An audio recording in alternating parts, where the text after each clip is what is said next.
This is Jesse with Atomic Era Motors, and I'm coming at you again with another video. This will be an update on the 59 Plymouth Fury. So, Poverty Tour is looming. It's in like 2 weeks, so I've, waited till the last minute, of course, and it needs a lot. It could really use a transmission rebuild. We will see if we get there.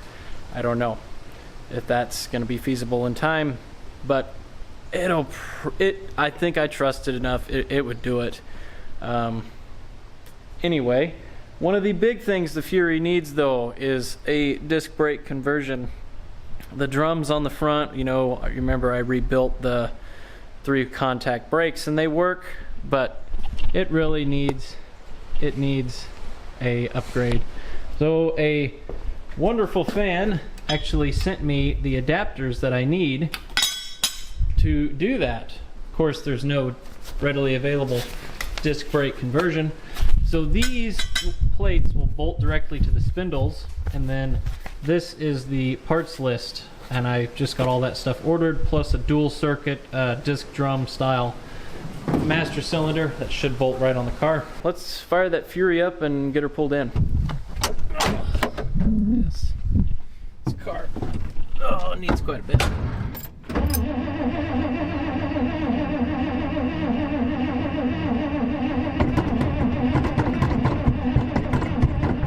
Come on, you've never let me down yet.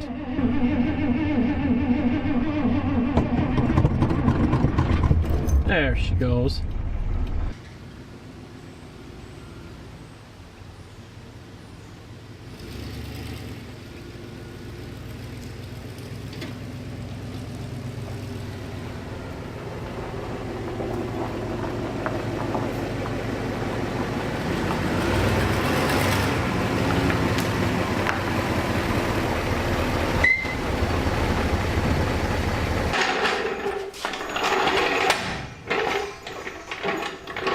So you might be wondering, Jesse, why in the world did you buy that piece of shit 64 Chrysler over there?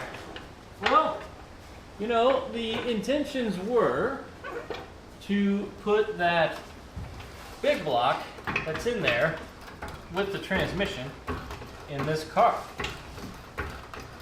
to avoid spending several $1,000s rebuilding this cast iron torque flight that's in here. And of course the poly that's in here is also tired, but it could be done.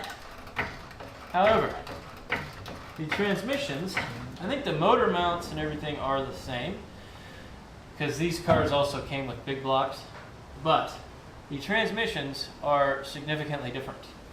Start tearing this down. Remember, old Mopar, left-hand side, left-hand lugs, which you can usually tell that because several of them will be stripped out.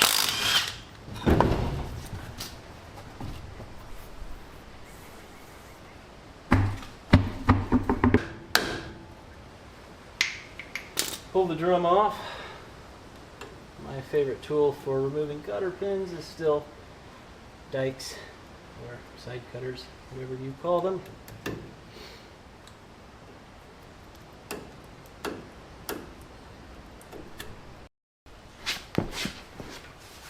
Someone sent me gloves,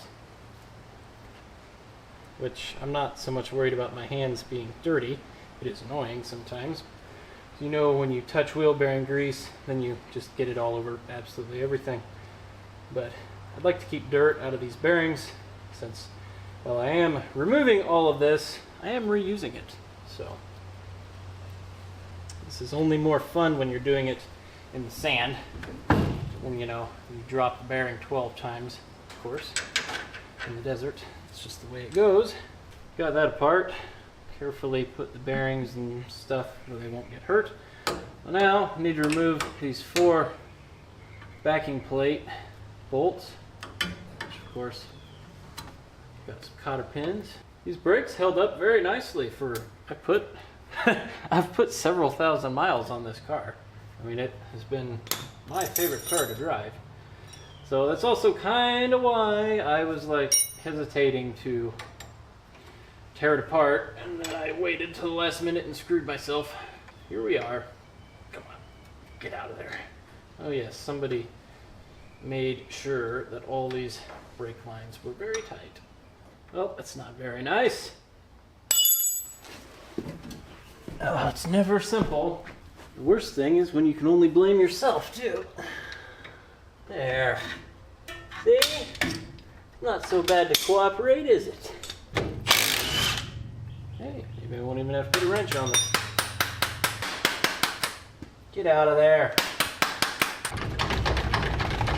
This must be the worst 3/4 socket I have.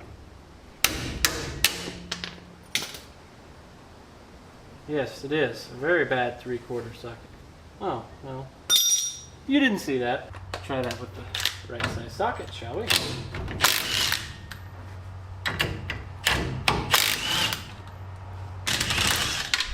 There you go.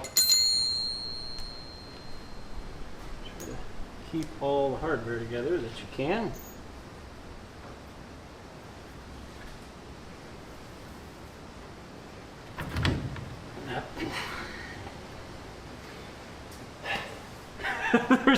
There's a blob of grease that I keep grabbing on the backing plate. There we go. And just like that, your Chrysler 3-point brakes are gone.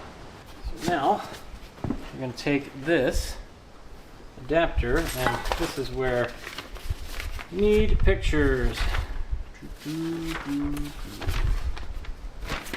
that is what we're going for. This here. So looks like it comes with new bolts and spacers that are gonna. So this what? Hold on a minute. This goes between. So it took me some kind of figuring out.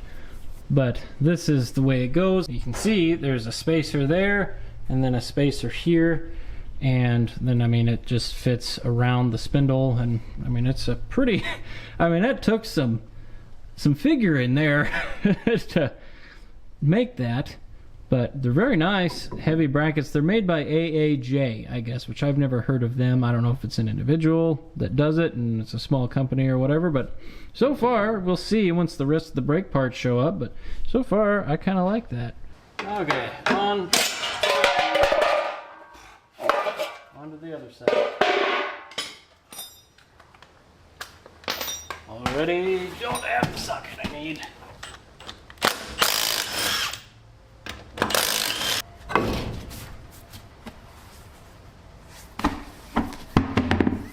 So I'll go ahead and pull that brake line loose if I can. Bet it's really tight if the same guy put this one on as the other one. Oh, not as tight. Hey, get the drum off. This side doesn't look like it had as much grease put in it.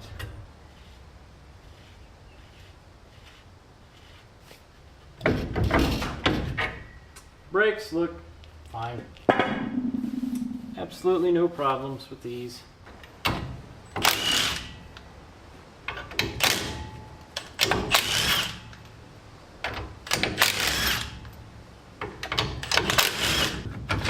And there you have it.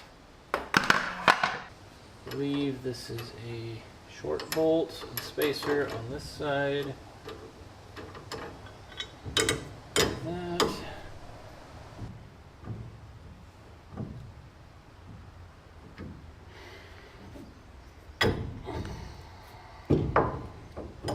And the spindle.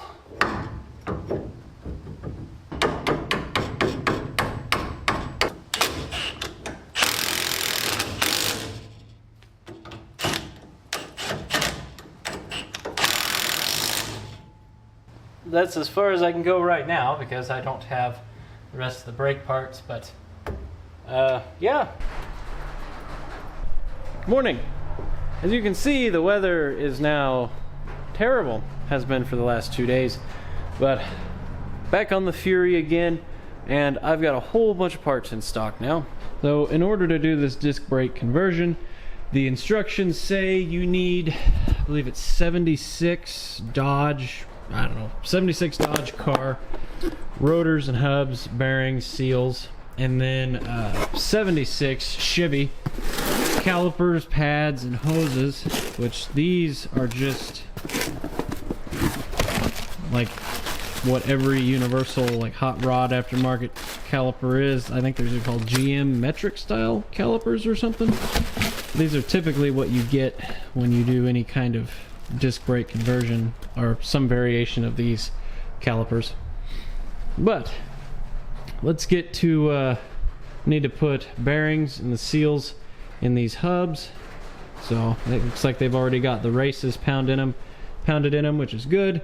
I didn't want to have to do that, so now I just gotta pack some wheel bearings and pop a seal in those, and then they ought to go right on those spindles. So I'm just about had a meltdown. I will show you why. So I'm kind of leery about, you know, I didn't want to pack the bearings and seal, you know, and have this thing all together and then find out that something, you know, was wrong or wasn't actually going to work. I've kind of gotten leery of that stuff. So just for the heck of it, I grabbed one of these later Chrysler bearings that are for this hub, and I threw it on that spindle there. And of course, it's too big. These spindles are small.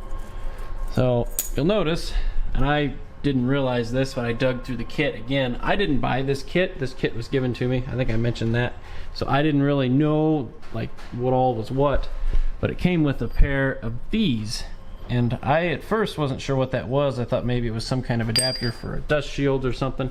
No, it's a spindle adapter, which will then allow this inner bearing to fit correctly on the spindle. Okay, I've got all 4 of the bearings laid out that I need to pack.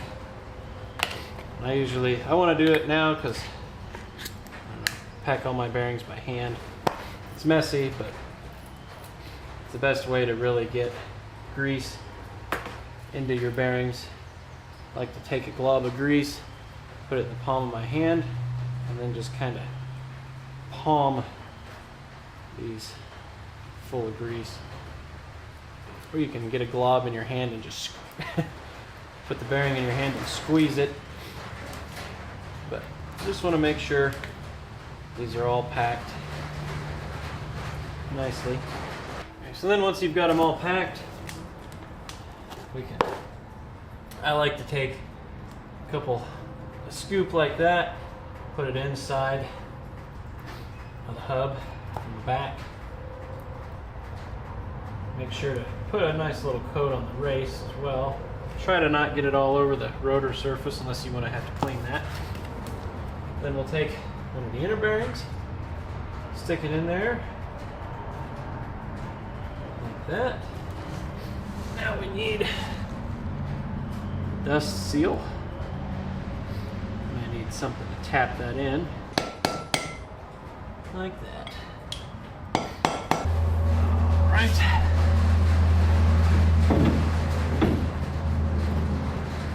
That. Throw the outer bearing on. How about that? Now, got a rotor on the front of the Fury. I guess the kit also came with new castle nuts, which there should be. Where is one of these? Now, I can put the new nut on it and set the bearings. So, spin it, tighten,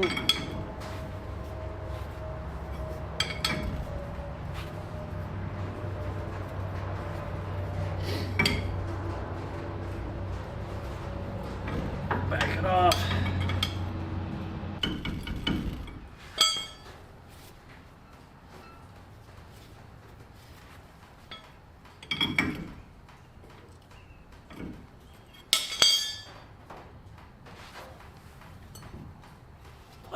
think that's, the nut is a little looser than I would want it to be, but that's where the bearings feel the best, is right there. So I'll put a cotter pin in that.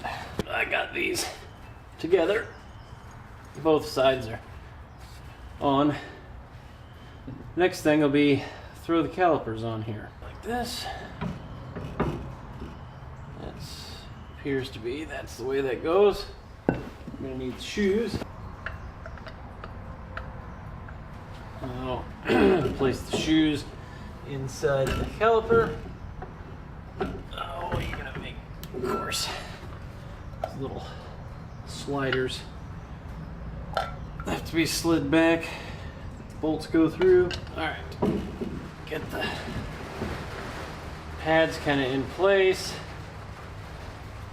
Be ready to stick the guide pins through, because those are also what hold the shoes. So yeah, I got this pin stuck through. The pads have got a notch that gets caught by this slider pin.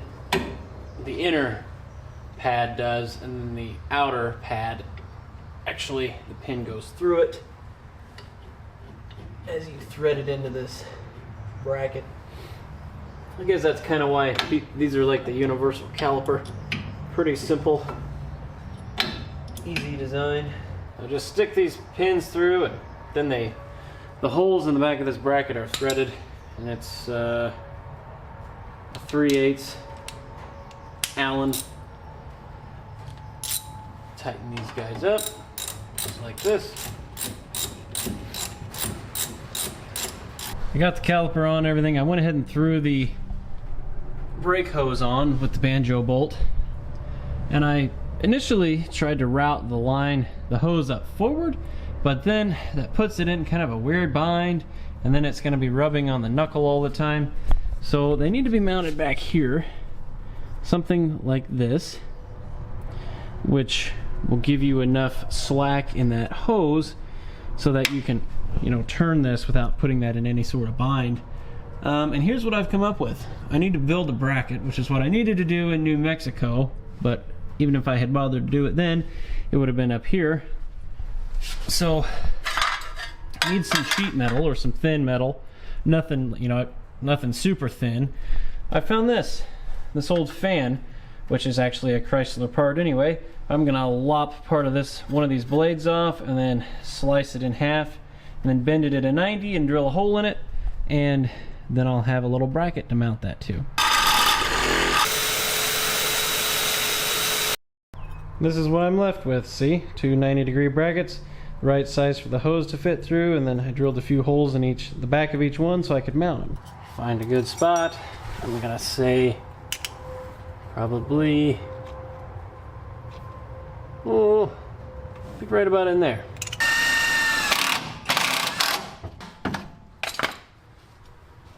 And just like that.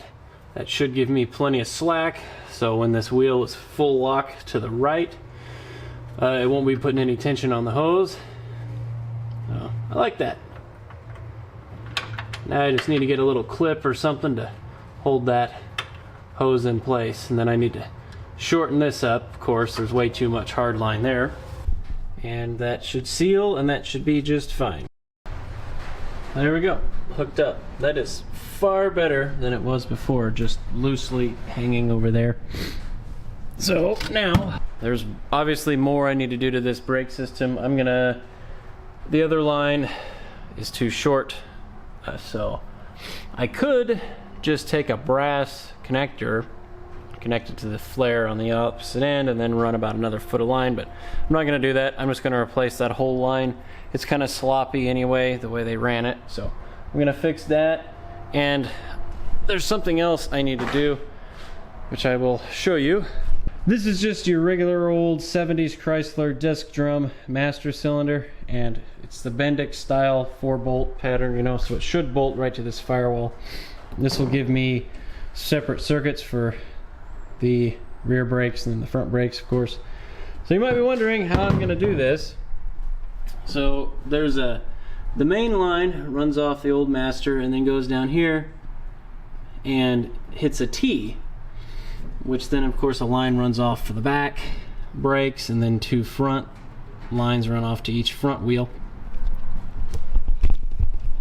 The way I'm going to do it is I'm going to keep the T for the front brakes, and then I'm going to remove the rear line, plug off that hole in the T, and then just hook onto that rear line and run it straight on up here to the rear reservoir on the master cylinder. I think that's going to be the simplest way. Of course, because as you know, disc brakes and drum brakes operate at different pressures or different volumes or something. So having them both off the same, it wouldn't work right. I mean, it would work, I think, but it wouldn't work right. So having a disc drum master should fix that. This supposedly has got a 10-pound residual pressure valve built into it for the rear brakes, which are drum. So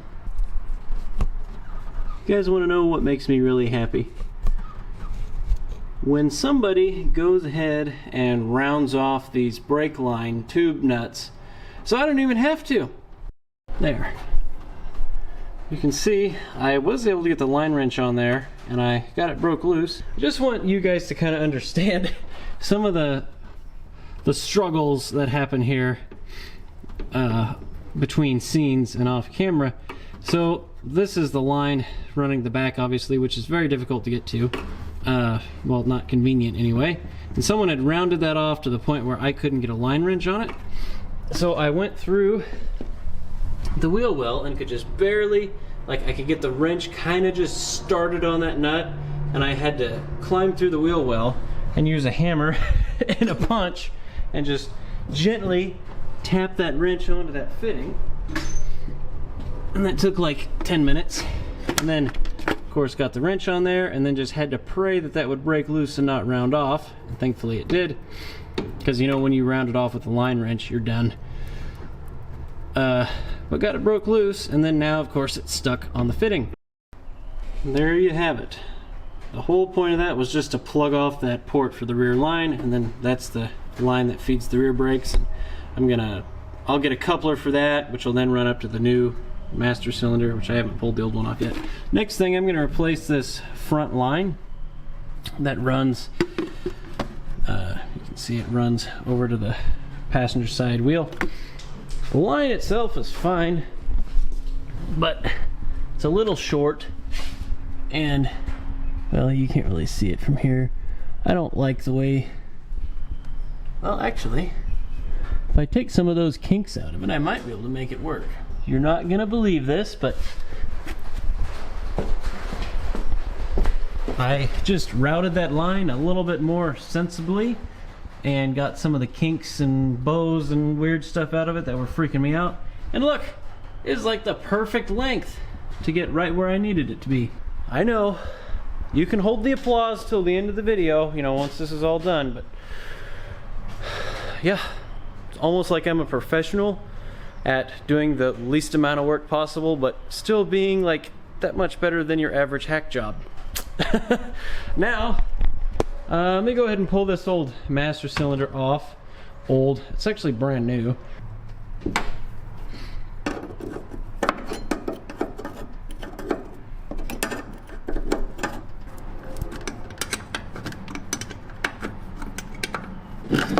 You come off like that. I got that off.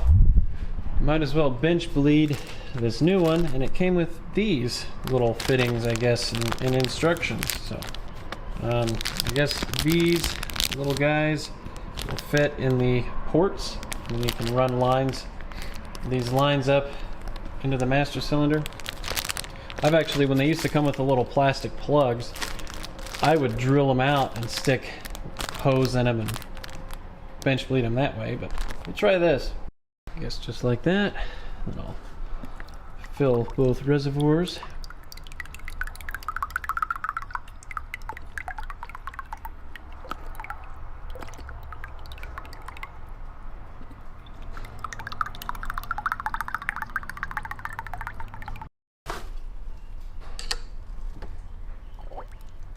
Oh, yep, there it goes. It's bleeding.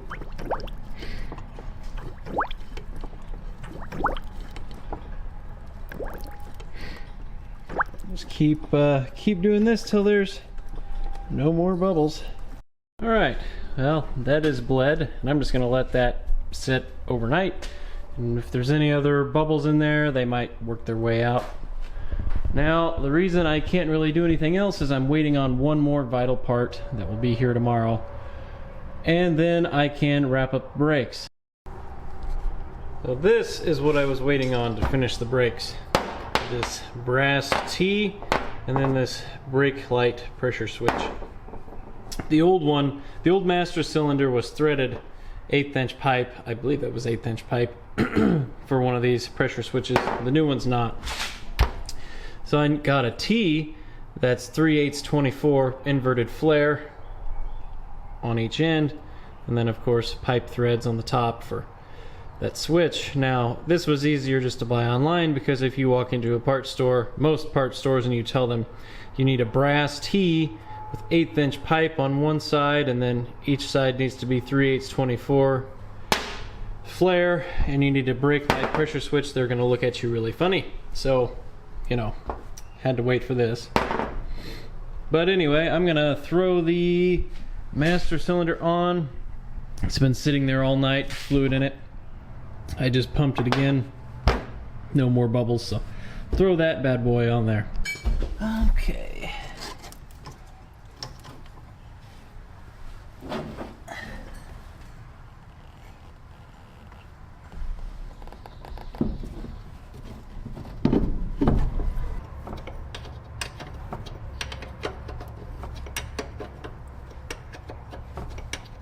Here's the finished product. So got the master cylinder installed, got the front line ran down to the T, of course, for the other two front lines, and then this is the rear that I also added the brake pressure switch in line. So now let me pop the cap off that master cylinder, and let's see if we got a pedal and or how many leaks we have.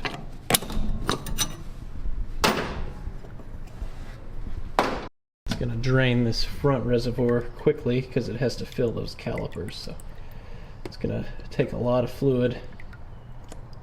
I don't want the master cylinder to go dry.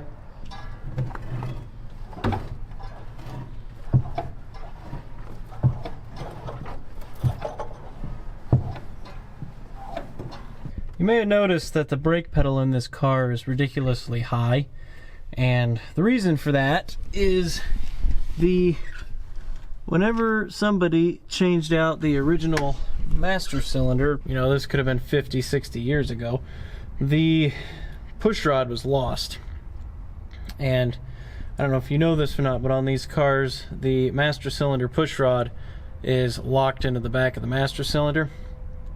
And that is what limits the pedal return travel. That's what kind of gives the pedal its height, like holds it where it needs to be.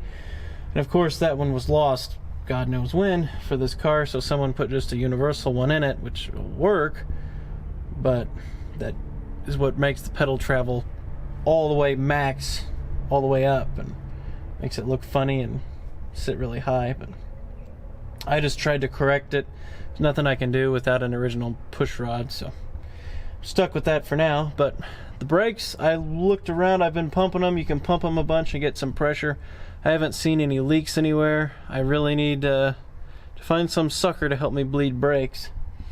That's kind of where we're at as far as the brakes go. I'm working on other issues with the car. One of the problems was the trunk. I could never get it open. I don't have a key that fit that lock, so I drilled it and pulled it out, and I assumed that it would be like this car, where someone else had already done the exact same thing. However, there's a little deal in here that you can hit with a flathead screwdriver and it'll pop that latch. That one's gone. Well, it looks like I'm going through the back seat, maybe.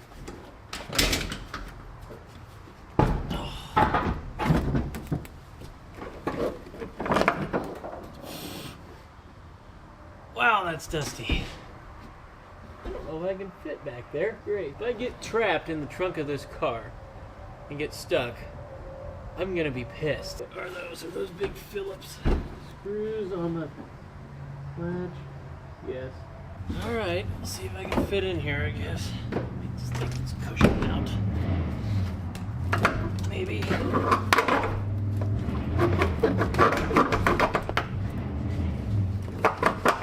What are you...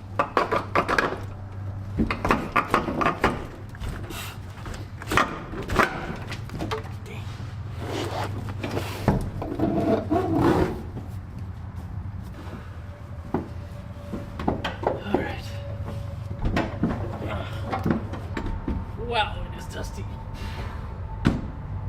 Any wasps or anything in here? It's not gonna be fun for either one of us if there are. Oh, yeah, this is nice. It's kind of hot in here.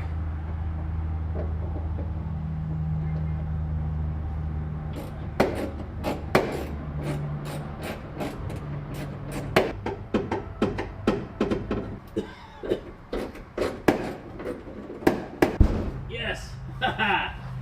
Alright.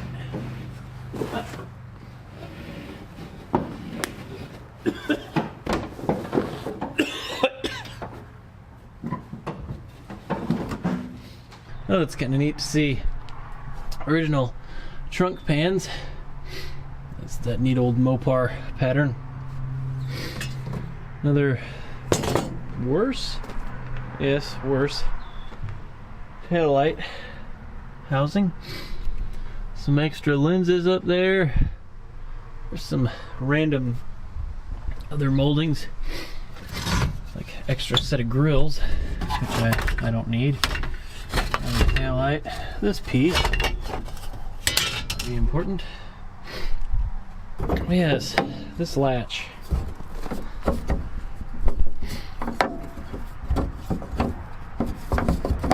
Get this off of there. I got that released, and you may think that it was unethical to drill that lock out. However, they're really, I mean, it's missing it's missing pieces here, so even if I had the key, that wouldn't have worked. So I wonder if the 64 Chrysler has got that same latch. Chrysler wasn't known for, well, never mind, I guess they did change everything a lot, but oh, that latch is different. Okay. Yeah, this latch is even different from that latch on that car. So what I think I can do, you see how it's latched right now? If I get in there with my finger and push down on that, it will release. I wonder if maybe if I just put it back in there and use a great big screwdriver, if I can get it to pop open from the outside.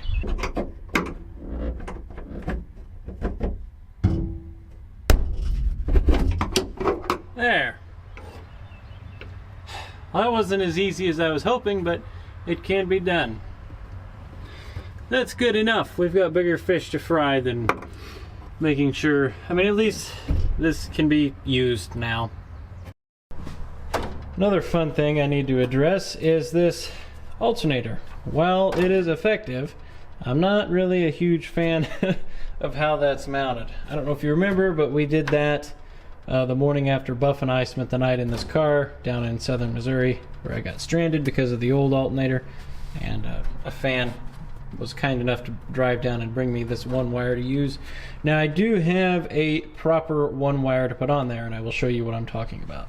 Well, I thought I had something cooler to show you, but this is a brand new PowerMaster Chrysler alternator, and I was excited until I flipped it over and realized still got terminals. So dug into it, and apparently I bought a regular, I don't know, a regular style Chrysler alternator that still uses one of those, and I was intending to buy the one wire, but whatever, I'll put this on, and at least I left all the wiring in place for the regulator and alternator and stuff. So I guess I'll just clean up the wiring a little bit and that'll be it.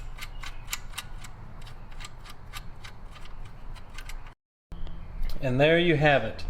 That Chrysler alternator is mounted. Notice how much more adjustment that gives me too. And this is already a super long belt, but this just sits up higher, takes up more slack. The other alternator, you know, wanted to be buried over here, and that's why I had to extend that. I will throw that in the trunk of the car, just to have, you know, you just never know. And then I also relocated this voltage regulator from there to there, because right there I got a nice oil bath, and I think if I put it up here, that might help keep it out of some of the oil. I will also grab a spare one of those to throw in the trunk with me as well, because they're known to die. Sure does. All right. I got somebody here to help me bleed brakes, so I already bled the rears. I'm gonna try bleeding the fronts. You can go ahead and pump it.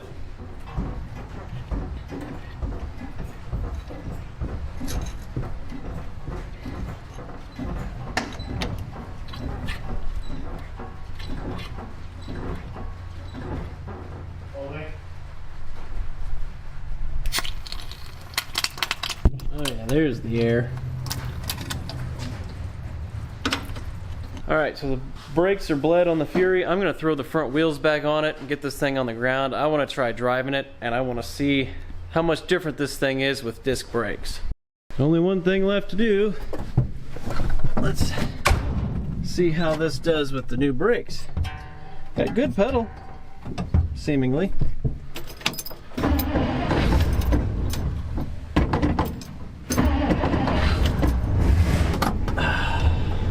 Oh yeah, transmission is sluggish.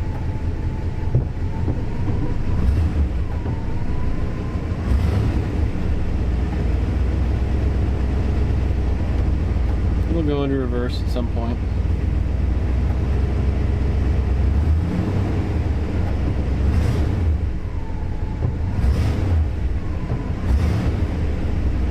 This car should really go to the transmission shop. Oh, there, now we got reverse. See? Fine, and ooh, it stops nicely. Stops really well.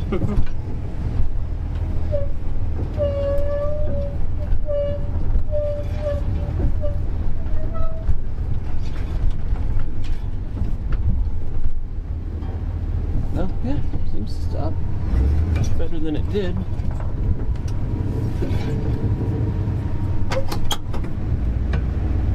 Now drive.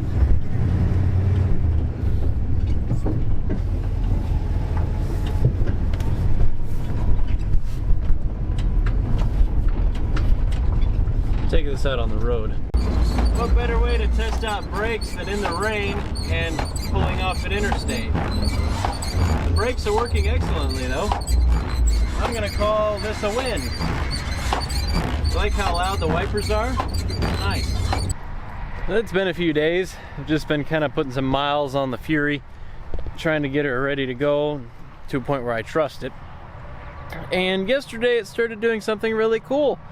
It now stumbles and dies whenever you try to drive about 60 miles an hour, which is slightly inconvenient when you're on the interstate like I was. I am not f***ing around. I am not dealing with the cheap $60 Amazon Chinese carburetor anymore.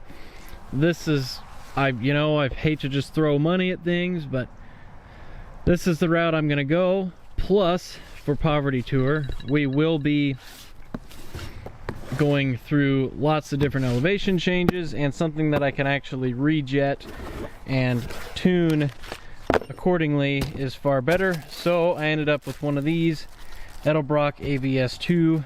I think this is a 650 CFM, should be perfect. We're going to be doing the swap where you take a 4-barrel adapter, flip it over, and then you can put a 4-barrel carburetor right on your 2-barrel intake. Works excellently. I know a lot of people probably will think that that doesn't work. It does. It works flawlessly. You'll see. All right. Yep, that is suspect number 1. I did get several thousand miles out of a $60 carburetor, some kind of Chinese knockoff, so that's not too bad, I guess, but I'm just glad that it did this before I left for the trip. I've got, I don't know, 5 or 6 days to get everything lined up and ready to go. So we are not playing around anymore. That's why just putting a new carburetor on this is the best route to go. I couldn't even get another one of these or an original style carburetor in time. So, which by the way, apparently, maybe I'm living in the Stone Age or something, but I went into my local parts store and I said, what Edelbrock carburetors you got on the shelf? And they're like, what? We don't stock any carburetors. I'm like, yeah, you do. Every O'Reilly ever has a few Edelbrocks on the shelf. Sure enough, didn't have any. I had to drive 60 miles round trip to get that carburetor. I guess that's not a thing anymore. Not all parts stores have a few different carburetors on the shelf.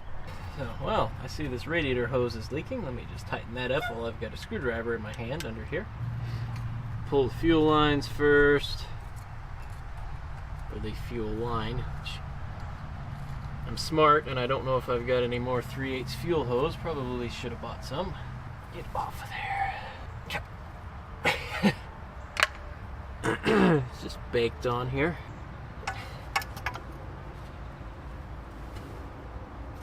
Okay, you just pull off.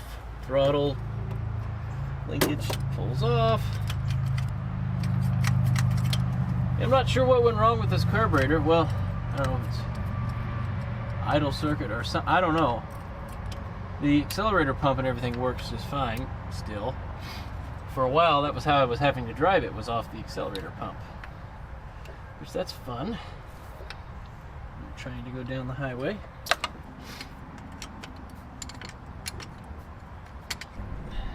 This comes off now. Maybe.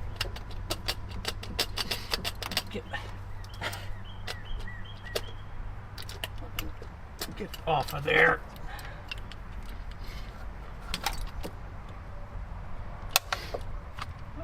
Okay. Now, I want this guy. This is our adapter.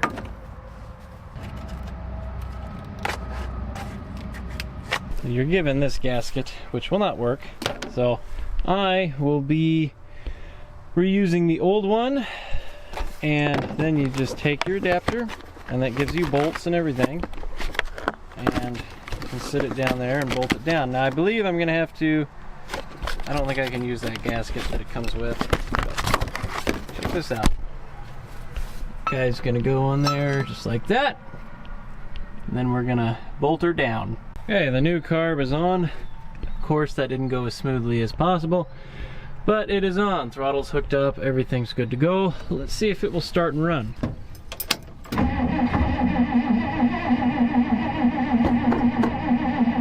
I'm gonna take it a minute to get fuel.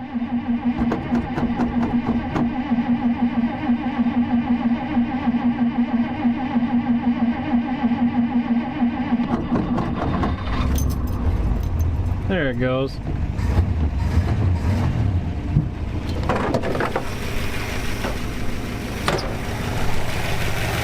Well, it runs exactly the same, but hopefully the problem is resolved. Now, it's been a couple days since I last filmed.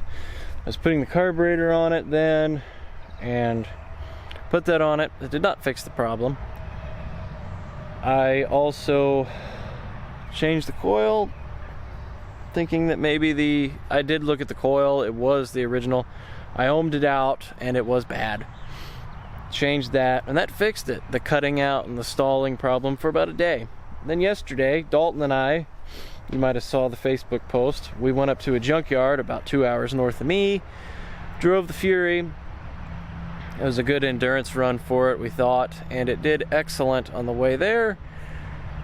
And then got almost all the way home, and it did terribly. It started dying, not running right, not wanting to start, cutting out at high RPM is the big thing, just like it was doing before. So it was fixed long enough to fool me, and we thought maybe vapor lock, fuel pressure, you know, something along those lines. I checked the points, looked over everything, and I should have been filming yesterday. I didn't have my camera. So yesterday would have been a great day to film, but yeah, ended up being pretty certain that it was the original metal hardline. It's got hardline running halfway, or did running halfway to the tank in the back end of the car, and I replaced that. What I could see in it, it was full of rust and dirt and stuff, and probably totally, almost completely plugged, and I wasn't getting good fuel pressure up to the carb. And replaced that, and I drove it home late last night. Seemed okay. It would do 60, 70 down the highway, no problem. But I've got a few more, several more things to do. I'm gonna go ahead and pull the distributor, put new points in it, condenser, because I haven't done that yet. I'm gonna do that. I've got another new fuel pump I'm gonna throw in it just to be safe. I'm gonna keep this one just as a spare backup, because of course poly fuel pumps are impossible to get, so you know. Ah yes, the old poly. Yep, just that is a newer fuel pump, but that means absolutely nothing at all. Looks like a couple 9/16 bolts and the lines, and she'll pop right out of there.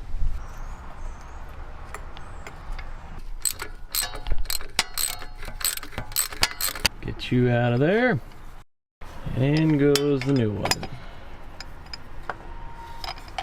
I'm sure some of you know that it's kind of like a game of Russian roulette with these new mechanical pumps. You know, sometimes they'll put out so much pressure that it'll blow past the needle and seat in the carb, and you know, won't even hardly run. Sometimes they won't put out enough pressure to run, and occasionally you will get one that is just fine, and that's what we're kind of hoping for right now. Next, let's pull that distributor. All it is a 1/2" bolt, no big deal. And if you watched the last video on this car, you will remember that it has new cap, rotor, wires, all that stuff, so I'm not worried about any of that right now. The points. I really hope the points I have are correct for that. Might not be a bad time to double check. And this bare wire in the distributor that's been fixed with electrical tape, I think I'm gonna replace that. So upon inspection, the points I got are wrong, and I cannot find the correct points for this, at least not at an auto parts store. I had an idea. I'm gonna pull that distributor out, and I think a later LA 318 distributor will fit it, which I've got in an LA 318 over there, and that actually would not be a bad move to switch that out, because it is far more likely that I could get points in the future, and cap, rotor, whatever, for a later distributor, because this one is very, very difficult to get even a cap and rotor and stuff for. So let me see if those distributors will interchange. Now, these distributors appear to be interchangeable. So now let me call the parts store and get a cap and rotor for this guy and a spare set of points, and I should be able to just put this on the shelf and keep it for later or something. I don't know. Well, here's where we're at.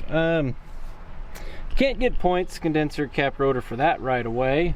Can't find a set of points for that. That's right. It only shows a dual.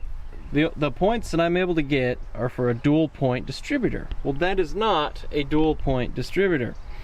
Went and dug through the pile. I found a Chrysler dual point distributor, which the points that I have are not the same as this, so I don't know what the hell's going on. This is so fucking. Alright, so I was gonna put this distributor in, however I cannot get the parts I need for it in time, of course. So yeah, I know cap and rotor is not even available right away, so that's a problem. Well, I do have a new condenser, which I believe is correct. So I'm gonna go put this in, clean and re-gap the points, and we'll just put the old distributor back in it. I'm also gonna replace this wire that is bare, so that's no big deal. Just pull this off right here. Start by removing this condenser.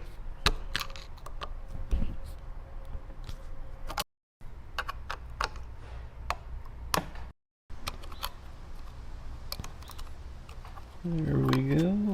Come out of there. this wire I'm just going to pull out so I can replace it. It's no good anyway. It's pretty much bare everywhere. Got the new condenser in. Also got the new wire made.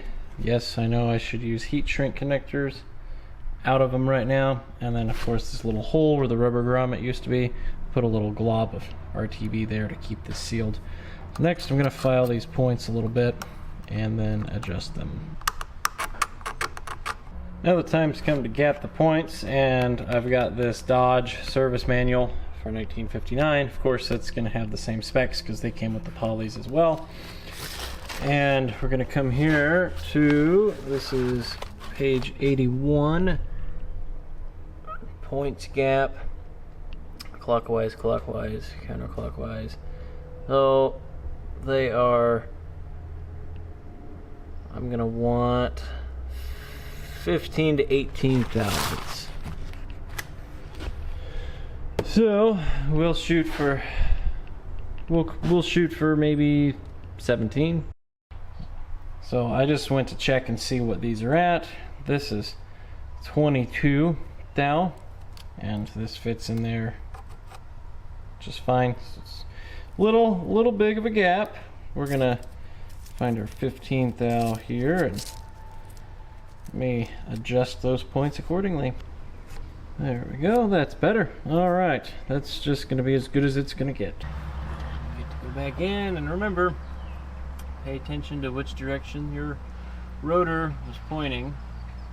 On Chrysler, of course, you are either right or wrong.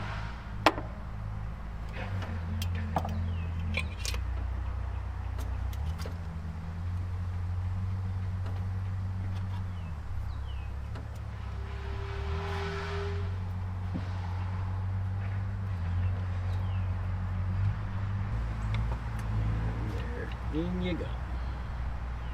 Well, now there's only one more thing to do. Let's see if it still even runs.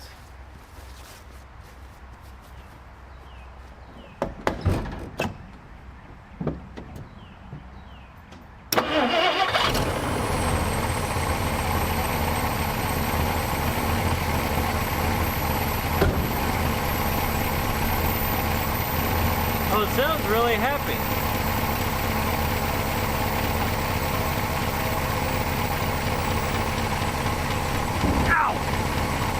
It's got good spark.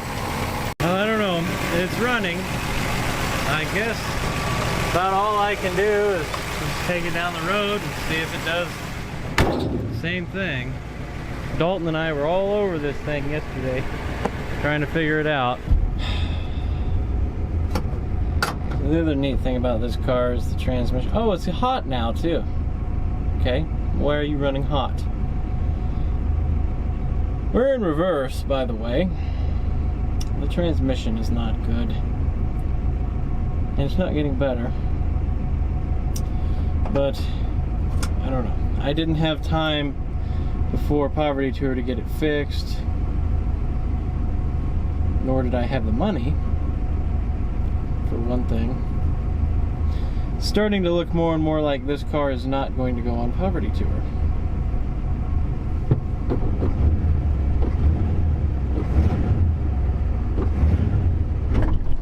Finally went into reverse, and it's wanting to run hot. Why is it running hot? Alright, let's hit the road. Well, on the highway, we're doing, you know, like 80. It's not stumbling or cutting out or anything. It seems okay. Temperature is good. I had to put a little bit of water in it before I left. I pulled it up there to the hose and put some in there. I don't know, I'm just going to run it around like this for a while, see if I can get it to act up. Well, it's had a little bit of time to cool off. I popped the upper radiator hose off. I'm going to give it a cooling system flush like we did to the 52 Chevy. Fill it up with water and then run it and let it come up through the top.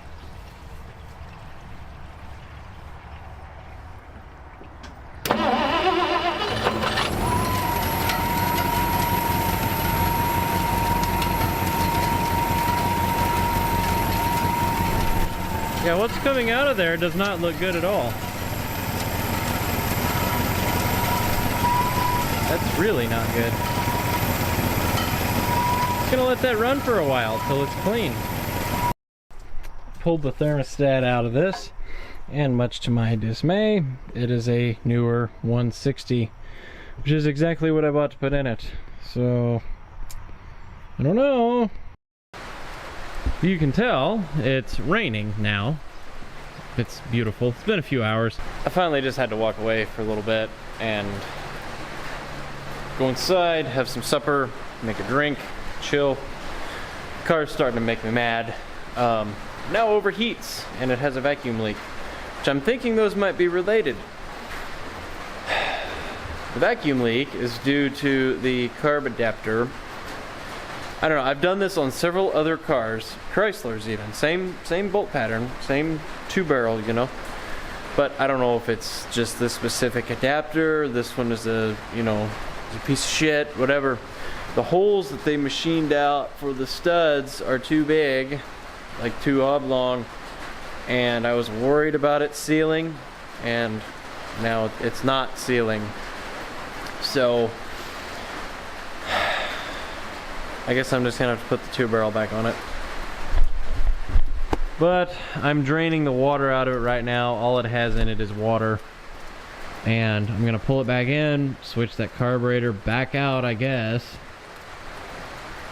Because I don't have time to properly build some kind of adapter. So I guess I will just pull the car back in, put the 2-barrel back on it.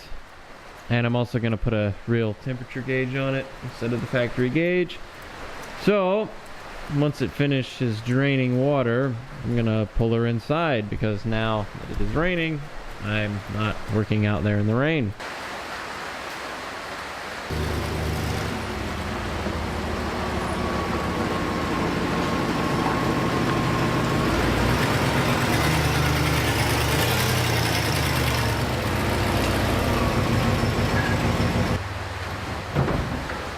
Ah, yes. The wonderful Polly. Okay. Well,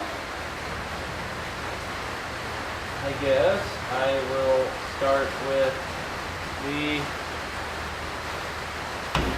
temperature gauge install. I got one of these. You probably can't hear me because it's raining. It's ass off outside, like it's been doing every 10 minutes. Pretty much ever since I've been back from New Mexico the first time. Just raining all the time here. This is the factory sending unit, so just unplug the wire, and then what is that, a 9/16? Get that out of there. It is a 5/8, not a 9/16. Alright, come on. There.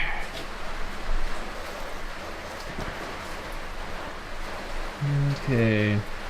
Is that gonna be the same as this? Maybe?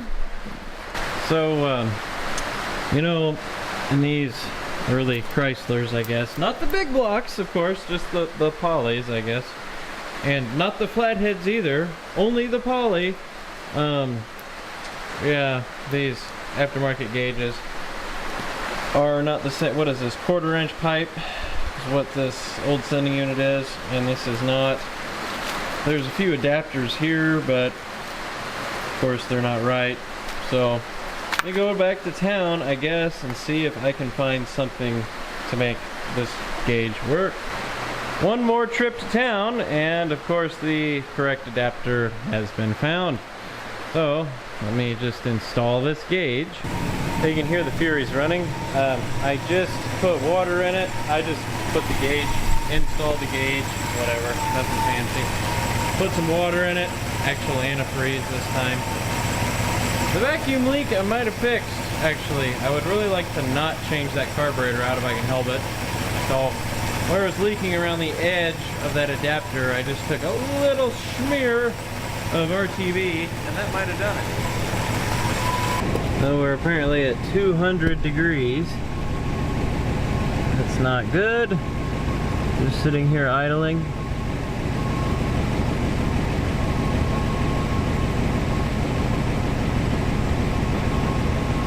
We're gonna drop back down.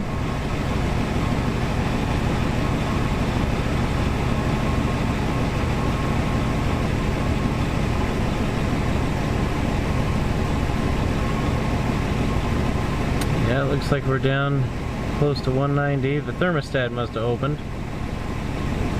That's good. It's gonna let it keep running. I might go take it on the highway and we'll see what it does.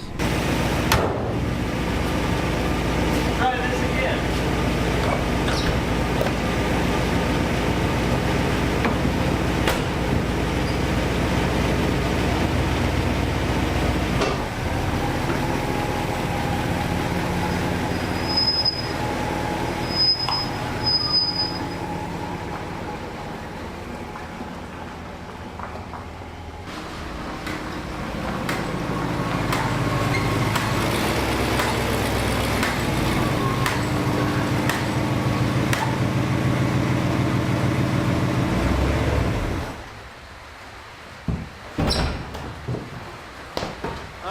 I'm happy to announce that the overheating problem seems to be resolved. I couldn't get this car to go above, a lick above 160 the whole time. So maybe the thermostat that was in it was kind of questionable, or I don't know. I was gone, I drove it about 15 minutes on the interstate. Did not, granted it's, you know, dark and rainy and not super hot, but still, I think we're good there. I think we're fine. Morning. I survived the night. I see you did too. Now it is time to tackle the thing that I have been not really wanting to do, which is interior. I did get a carpet kit. That is insulation. This car has no insulation on the floor and nothing on the roof. And what that means is it is boiling hot in this thing when it's just cruising down the road. Even today on a fairly cool day, you would just be cooking if you're in this car for a long time. So I figure 3,000 miles of that doesn't sound like much fun. Let's pull the seats out of this. I also picked up some other random parts, like a better rear seat for this. This seat is actually a Chevelle seat in the rear that somehow fits it, kinda. It's not even my seat. It's Dalton's seat, but Sheridan, Dalton's neighbor in New Mexico, had this, somehow ended up with Dalton's seat or something and put it in the Fury and then sold the Fury to me. So it's not even mine. And again, if this car ever gets like new upholstery, I'd like to have the correct seat for it, which I found, I think, and I will show you. Anyway, let's start gutting this interior.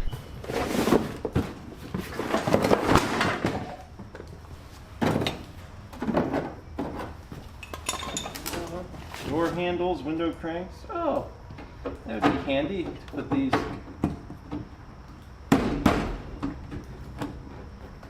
Oh, no, come on.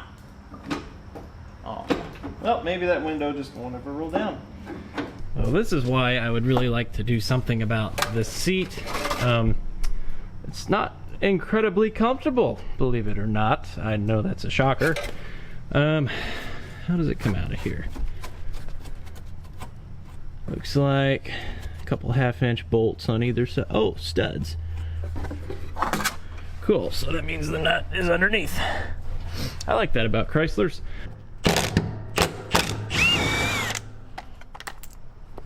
And only 2 of the 4 studs are bolted down. That's fine. It's easier to remove. Should come out now.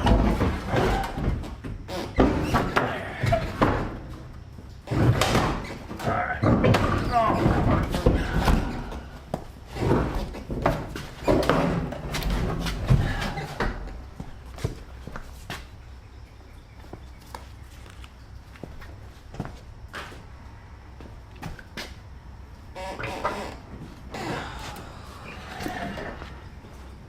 There you have it, folks. See, look, I was traveling with a fire extinguisher. Now, to clean up this mess, in here, I'm gonna go get my shop vac, which is conveniently in the basement of my house for some reason.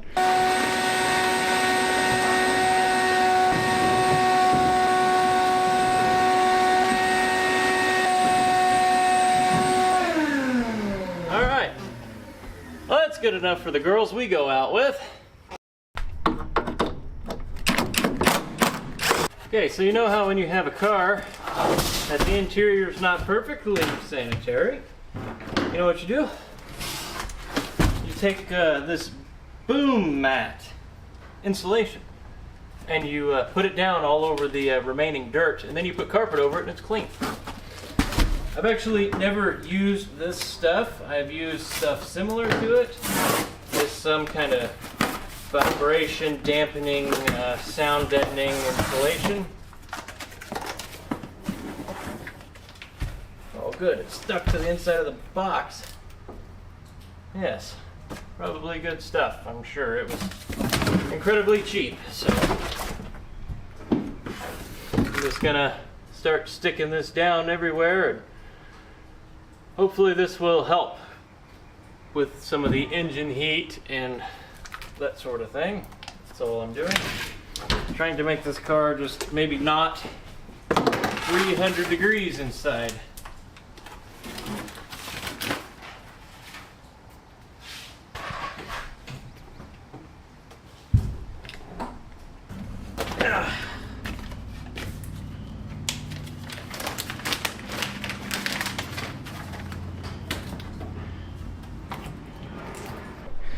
Good news is I got it installed.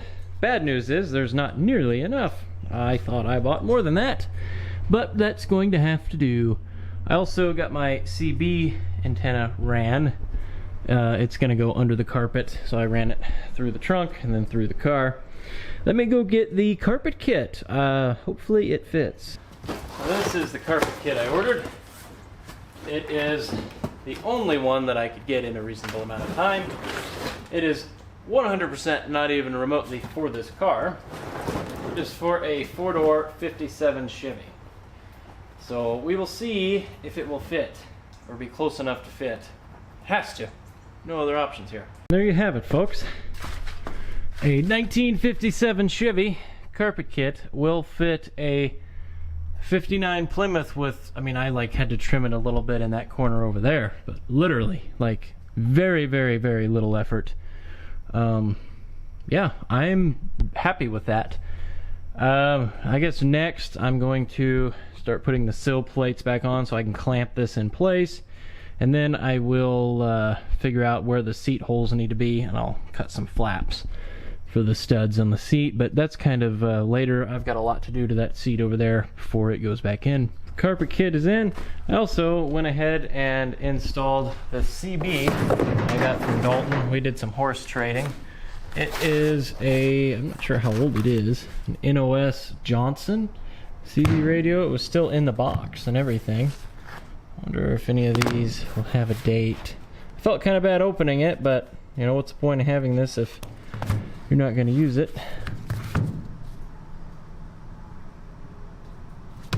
That's really cool. Yeah, I don't know when this is from, but got it installed in here, wired up. Let's see if it, oh yeah, it works. Cool. It's a 23 channel. Yeah, it's doing something. I'm in a metal building, so I'm not gonna be able to pick anything up in here anyway. Neat. Well, that was easy.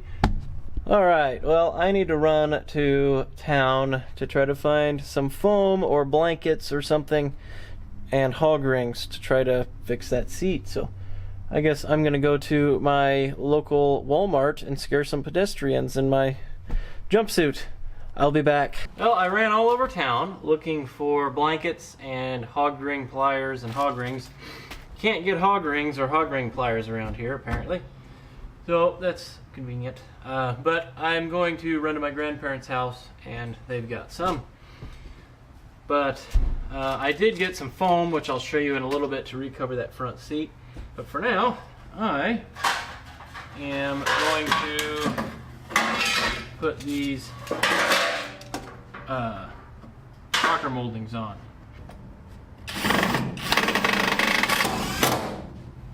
The old screws were not really doing anything anyway. They weren't the correct screws to begin with. They were also self-tappers, just smaller. Carpet is all installed, and so are the sill plates. I even got up at the front there and glued it to make sure it wouldn't come back. So I gotta quit now. I have to go get my ears lowered, and my barber would probably appreciate it if I washed the rest of the pomade out of my hair and take a shower before I show up. So, and I'll grab the hog ring pliers and find some blankets or something too. So I will be back in a little while. I'm back. Do I look any different? A little bit? Yeah, maybe. Don't worry, my hair will be normal tomorrow. I didn't feel like going in and slicking it back right now. Anyway, this is what I was able to acquire. Well, first and foremost, of course, hog ring pliers and hog rings. And I found a couple cheap partial rolls of this gorgeous vinyl. Not what I would want to have used, but it was cheap. It was $2 a roll, and I got 2 rolls, partial rolls. You know how expensive vinyl is. And these are the seats that I got for the car, which they'd been covered before. This bottom seat is really pretty decent. This seat back, not as nice. It's been covered already. Maybe I can throw a blanket or something over the back seat. I don't know, or just run with it because I don't really care who's going to be riding back there, not me. So let's turn our attention to this front seat. This is the one that's going to need the attention. Welcome to Jesse's Upholstery Workshop, where I'm going to show you how not to recover a seat.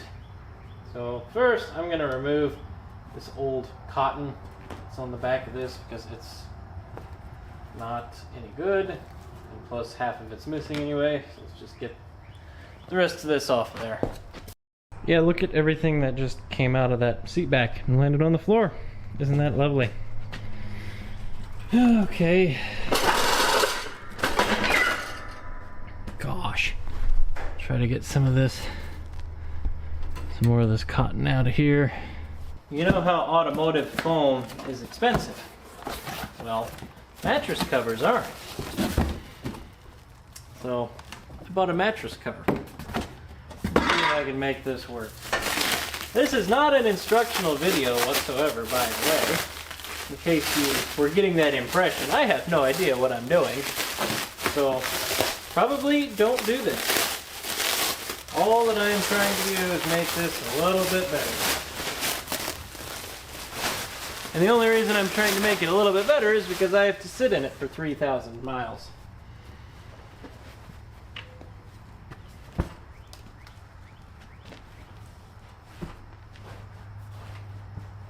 What I was going to do was cut this in half and try to actually make 2 separate pieces. But why? Why bother? I think if the vinyl that I've got is big enough, or that blanket that's laying over there in the dirt is big enough, I think I can just pull it over it and hog ring it. How does this feel? Oh, that is incredibly comfortable. Oh, compared to how it was. In case you've never used hog rings before, these are what they are, and this is the hog ring tool you use to crimp these around the edges of a seat or something when you're putting it together like this. You know, professionals actually use them on, you know, actual upholstery things. Morons like me use them for stuff like this and seat covers and things. But here's how you use it. See, it fits nicely in a groove in those pliers, and then you just go to the edge of whatever you're working on, find the steel frame, crimp it on, look. Then it can't pull off of there. Isn't that nice? I'm gonna go throw a few on the perimeter of this. Okay, well, it's been quite a fight. I didn't film it because it would have been kind of hard to show and explain, but here it is. It is covered to the best of my abilities with what I have. It looks terrible, I know, but it's better than sitting on bare springs. So yeah, I think now I'm gonna try to shove this back in the car. Wow, well, it is in. My gosh, that was a fight. So I am going to take a very, very short beer intermission. I am sweating like crazy. That was a fight. Sometimes seats, they come right out, but boy, they don't want to go back in. and this was one of them. It's next morning. Seats are in. I'm gonna call this interior as done as it's gonna be for now. I have got so much to do. We are leaving tomorrow. Tomorrow is Sunday. I need to be in Joplin. So I've still got to change the oil and pack, and yeah, I've got a ton to do. So all I've got left though is just basic stuff like oil change, and you probably don't want to watch me pack my suitcase and stuff. So I will see you guys tomorrow unless something interesting happens. Morning, I'm in the Fury, all loaded up, ready to head toward Joplin. I don't know if you can see in the background, but there's Sean in the Jeep. Sold it to him. I'm all loaded up, getting ready to, we're headed up to Dalton's place right now. We're gonna stop off and get some fuel and then go meet up with everybody else at Dalton's. This is Sunday, so we're gonna beat it down to Joplin and spend the night. So we're already there Monday instead of trying to cannonball down there and meet up with everybody. Also, I installed air conditioning. That is a 1950s Montgomery Ward swamp cooler I found the other day. I am very proud of that. I just passed my barber. So I decided a larger CB whip was important, and it is way too big for this magnet. So we are currently trying to use window weld to stick it to the car. But my caulking gun, it don't fit the window weld. So we just got to brush it on. With the screwdriver. Bunch of happy little accidents.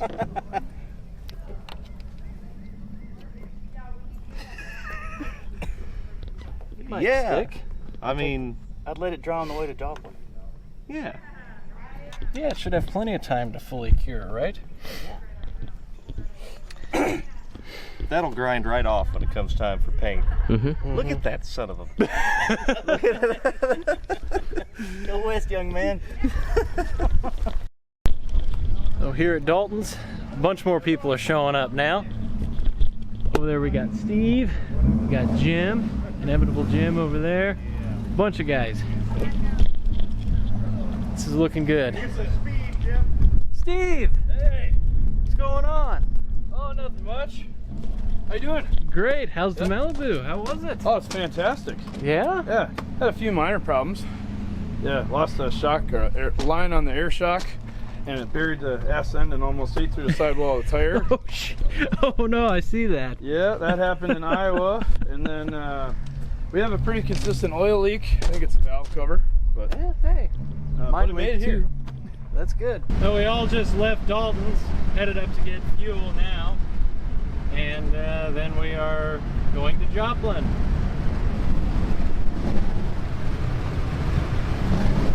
Oh yeah, if anything interesting happens, I'll let you know. We had our first breakdown. Guess Steve lost a boost coupler. But here we are. We're still like 100 miles from Joplin, I think. Yeah, we Good job, barely made it Steve. on the road. You're the first one. No, Dalton's overheating. Oh no! I think he said it was like 220, dude. It's not good. Oh shit. Yeah, and the Malibu is overheating, or was.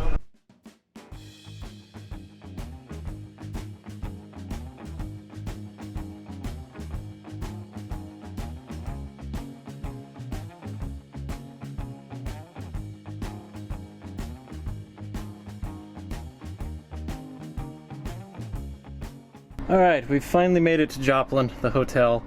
I didn't mention it earlier, but Dalton had to turn around and go get his LTD. His Malibu was overheating. But anyway, we are here. Gonna catch up with everybody. Probably not gonna film any more tonight, so unless something interesting happens. So I will see you all in the morning. Good morning, fellas. It's the next day, obviously. And survived. Did a little bit of drinking last night. You know how that goes. But headed over to the mall now to meet you guys. I'm not exactly sure where I'm going, but I'm gonna head that way for the meetup. So let's see if the old Fury will start.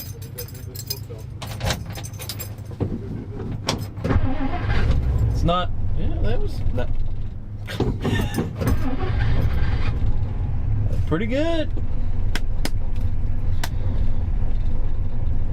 Of course, you know, since it's not 90 degrees, the transmission is not going to be happy with me right now, but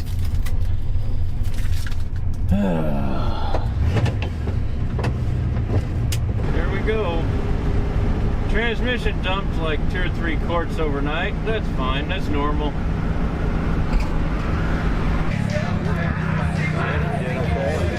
Think so.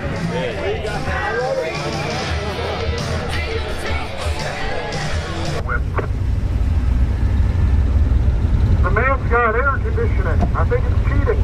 All right. Wow, this is going to be quite a line.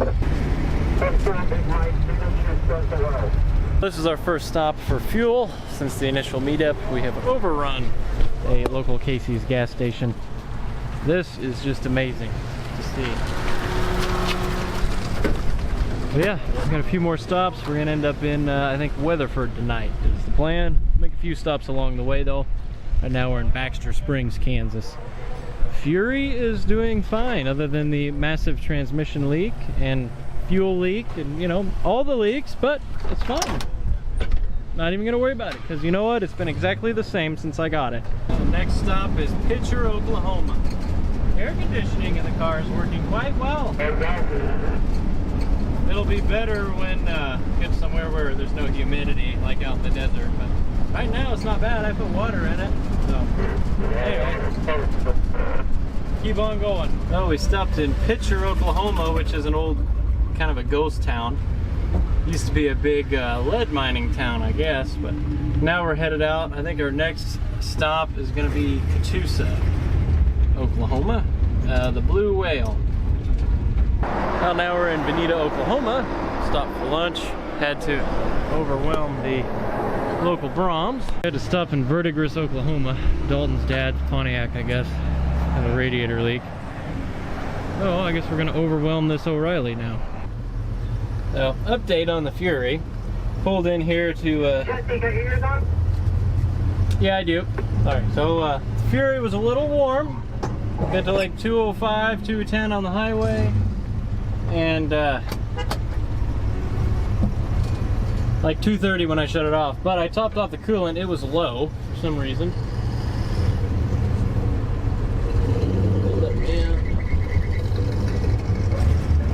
But yeah, I'm just gonna take it slow and see what happens. Oh yeah, I'll let you know if it keeps overheating. That's not gonna be good. I guess we're stopping to go look at the weather. That's cool. We are now headed to Weatherford. That's where we're staying for the night. And this is brutal. This car is boiling hot.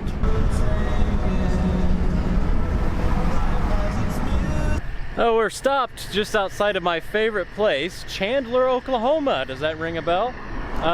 Buick over there died.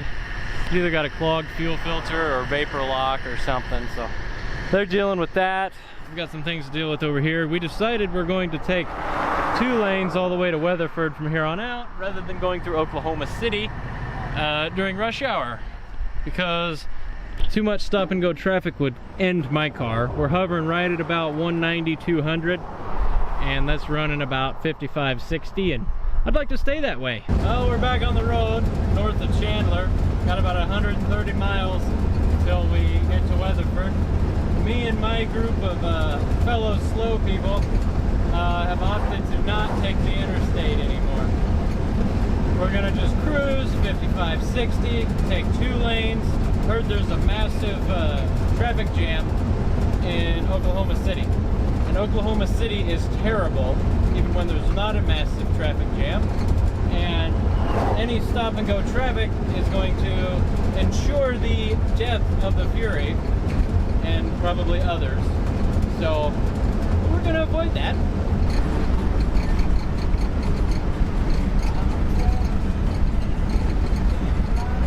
I am happy to announce that the slow crowd has arrived in Weatherford with really no issues. One guy lost a bolt in his exhaust manifold.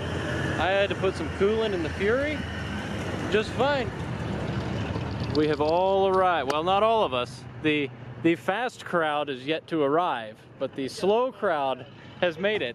57, 8, 9 miles an hour, we're here. Yep. We swung into the local Whataburger and had supper. Now we're about to raid the local Walmart for all of the beers that they have. And then go back to the hotel and drink some and then go to bed. It's gonna be quite a night. Well, it's the next morning over here in Weatherford. I think we're meeting up at 9 a.m. at the Air and Space Museum, I believe is what it's called. Should be meeting up with a bunch more of you guys.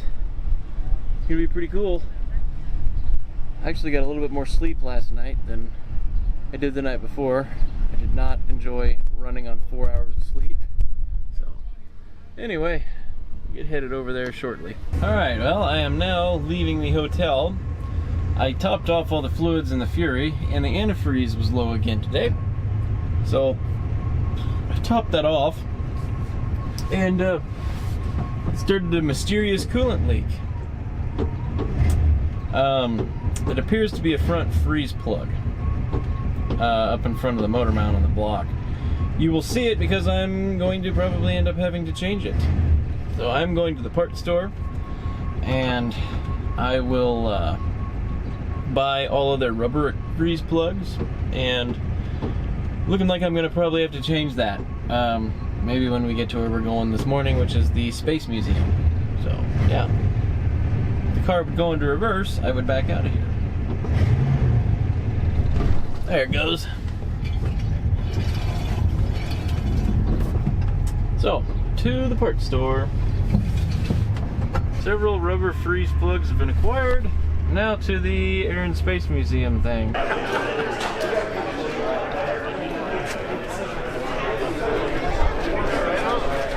You guys were doing that. It was like just taking a shot. Don't worry. Yesterday, somebody asked us like if we were local employees, and then on the other hand,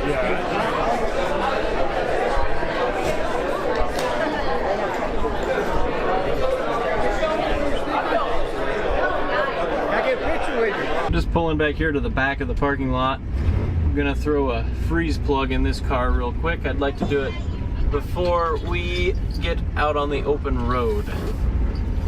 So I'm gonna find a place back here where there's less people and drain the coolant and hammer that in. I'm gonna grab my cooler. So now I'm back here hiding in the corner. I'm going to drain the coolant out of this thing and try to knock this freeze plug out and put a rubber one in it real quick.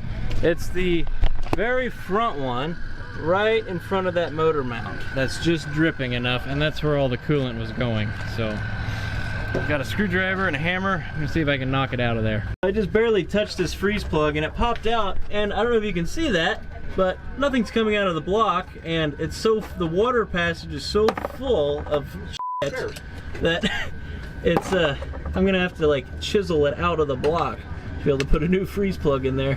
So went to go put the freeze plug in, and of course the 3 that I had are all too big, and somebody gave us a smaller one, too small. So he's going to go grab me the size that I need, hopefully.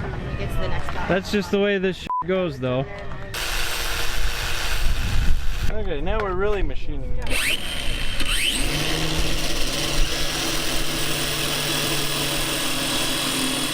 Yeah. Oh yeah. Closer. Much closer.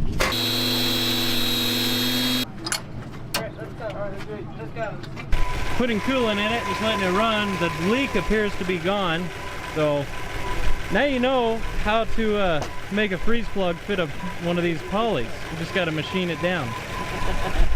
After fixing the Fury, heading to the Route 66 Museum in Clinton, Oklahoma. Seemed like I was in this town when I drove the Fury back from New Mexico a while ago. I think we drove through here. Buff and I did. Well, we just had lunch. I filled up the swamp cooler. And we are getting back on the road.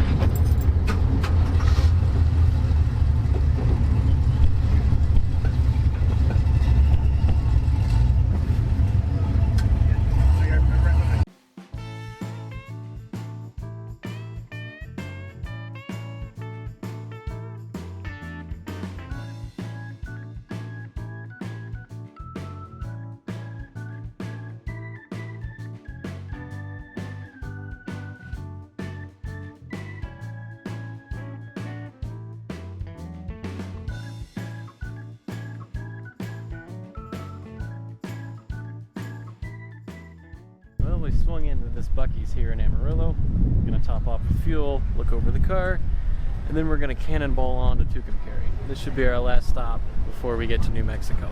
Now it looks like just about to the New Mexico line, and it would appear that we are going to go into some pretty good storms. So that's cool. At least I've got wipers on this car now.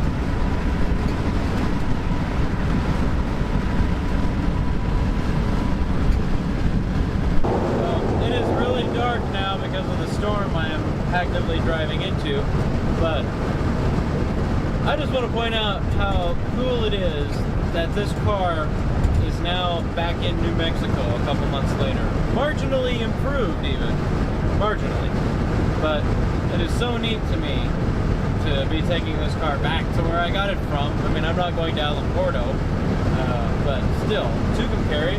A lot of this route is the route that Buff and I took back when we drove this and the Chevelle back to Missouri from Alamogordo. So, just very, very cool to me. This car, I mean, ultimately, it's doing so well. Like, I've had to keep the fluids topped off, and I had to replace that freeze plug earlier, but, I mean, you can't really ask for it to be better than that. There's been so many other cars that are so much newer than this that have had a lot more problems. And I'll bet have got way less miles on them than this car does too. This car has got a couple 100,000 miles on it. I think I touched on this in the last video on it. This car has only been off the road its entire life for about 5 to 10 years, based on the story. It was driven and driven and driven. That's why everything on it is completely worn out, but it just keeps on going. If Plymouth was still around today, this would be something that should be shown to them and made them feel ashamed of themselves. Chrysler should be ashamed of themselves, actually, that they had something like this, you know, 60, 70 years ago, that could still be on the road. This engine in this car has never been opened up. Neither has the transmission. I don't even think the water pump has been replaced on this car. It doesn't look like it. It's insane. I don't know. But, yeah, there you go. There's my spiel for this video. I kind of did that last time I drove this car across the country. It's probably because I'm by myself and I don't have anyone to talk to. But, yeah.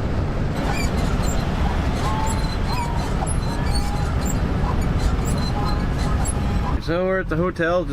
I just got checked in, got my suitcase carried upstairs.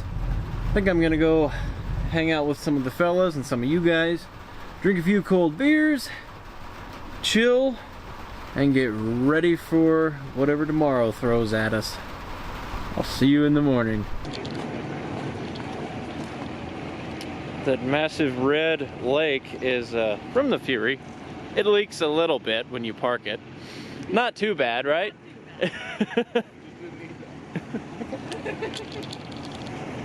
So, good morning from Tucumcari. We're getting ready to go meet up with everybody else at the event center or something, whatever it's called. I'm just getting the process started on the Fury. Since it's not hot this morning, it has to idle in reverse for a long time before it will then go into gear. So that is what it is doing at the moment. But yeah. So far, everything seems fine. You'll notice the Fury is in a different location now. Same building, but I was able to get it into gear. It's fine, it's just a little cold. I got some motor purr from the Inevitable Gym to put in there. That might help swell any of the seals. Oh, look at that, it's like polished. Nice. Oh, so we got a fuel tank leaking over here? We sure do. Oh, no. No, it was downforce induced. You know, we were traveling at such a rate of speed, some sort of weird turbulence under here, and caved the tank in from air pressure. Yeah, I wouldn't know what that amount of speed is like. Neither would I. I've never done that. Oh, the hole is on the bottom of the tank. Yeah, well, see, it looks like it got like it bottomed out on something. And I don't remember us going over anything that big. We didn't run over a cow somewhere, did we? See how Jim's doing this morning.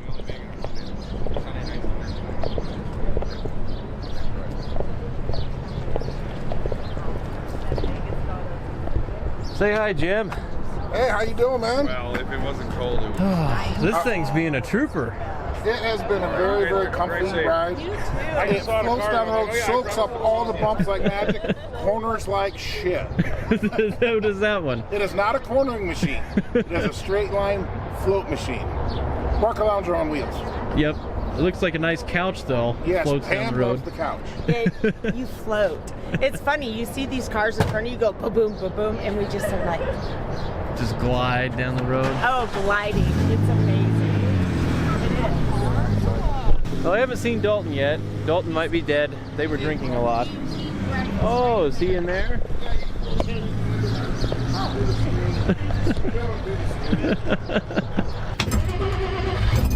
I'm gonna go fuel up the car and then head over to the event center where we're all meeting up.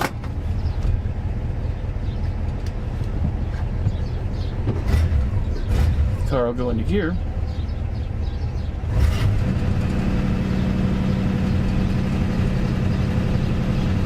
Come on.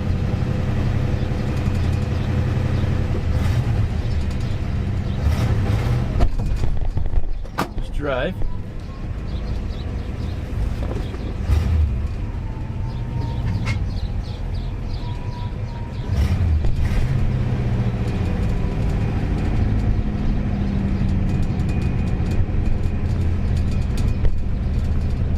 They just rolled into the event. Oh, looks pretty good. Wow. This is awesome. Hey, I know that guy. I gotta charge this thing. Jim made it. There we go, we're rolling out now. That was just incredible. All the wonderful people that you meet and stuff.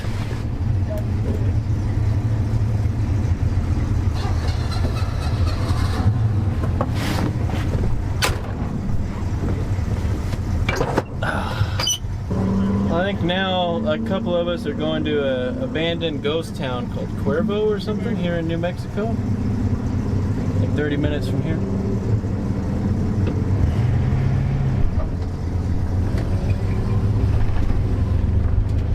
Cool. Transmission in the Fury is working now. It's all good. Everything is perfect. Starting to get a little warm today. Not intolerable like it has been, but a little warmer. This morning was actually kind of chilly. It is so good to be back in New Mexico. I really love it out here.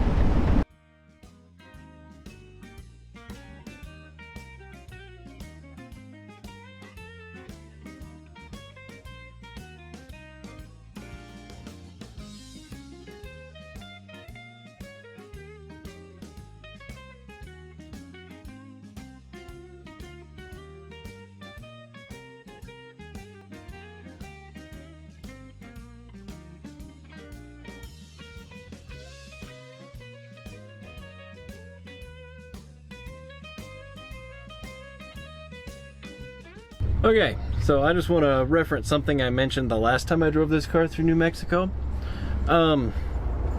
Normally, you know, a lot of people go grab a camera, go film all this stuff in this ghost town, but I'm gonna live in the moment.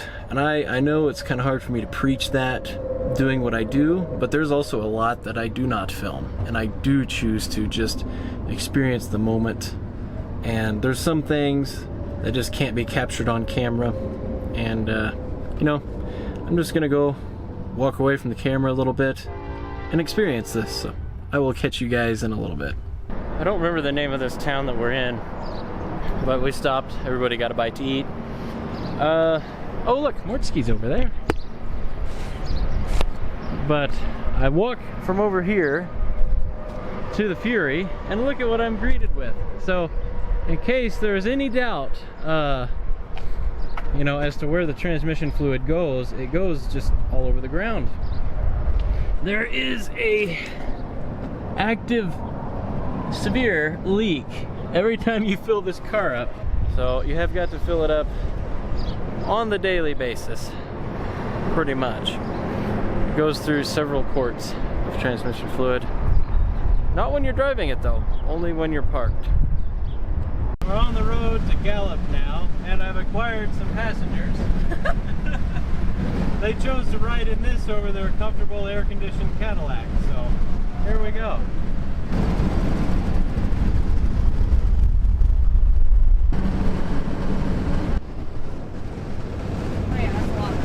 Okay, so we made it through Albuquerque, which we were in stop-and-go traffic for a minute, which was not cool, but made it through. We're about 100 miles from Gallup now, and it's, I guess, going to storm. So, yeah, pretty neat. The wind is insane right now. We haven't hit any rain yet, but the wind is making it very hard to maneuver the car. So, yeah. Oh, here's the rain. Now it's starting to rain.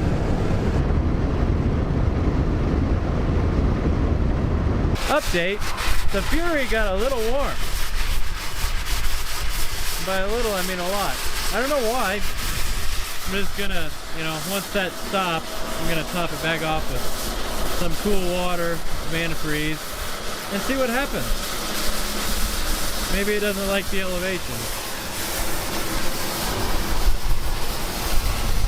The car is now running hotter than it was before. The exit is over there. I've made it, I don't know, like 3 miles. I'm going to try like hell to get off of the interstate and pull over. We are almost at 230 degrees. So this is not good. I think it might have blew a head gasket. Oh, pulled off here again on old Route 66. The car is definitely very, very hot. Got very hot very quickly. Not sure why. I have not smelled any antifreeze leaks or anything this whole day, and it is not hot outside. Starting to seem like it might have blew a head gasket, and that is not good. The oil looked okay, so I don't think coolant's getting into the oil, but I think it might just be pumping compression into the cooling system. So I'm going to try to get this cap off, and I do have a bottle of the Motor Per head gasket sealer that I may give a shot. Very, very hot.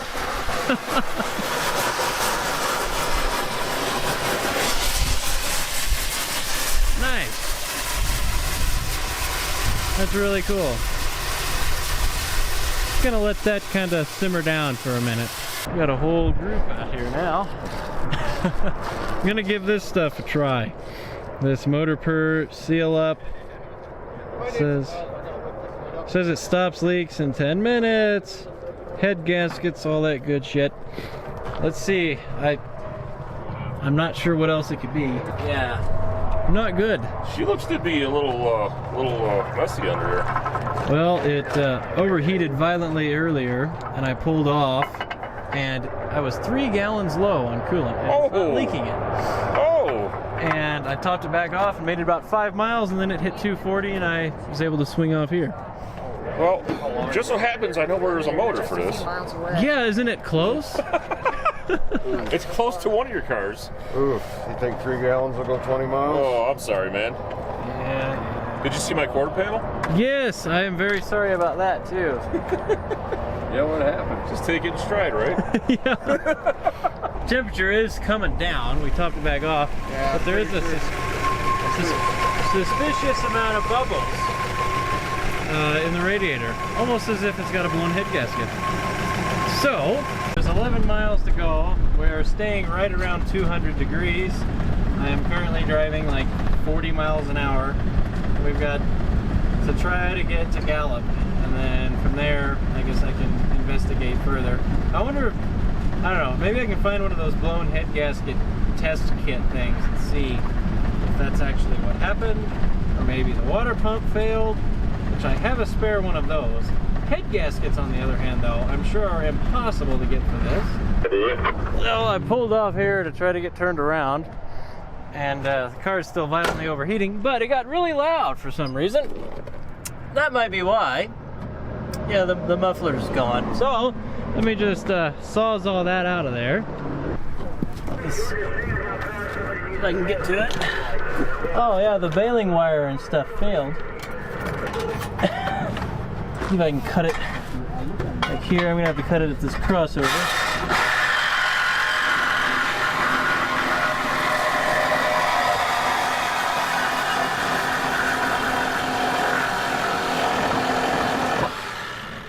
Okay, there's part of it.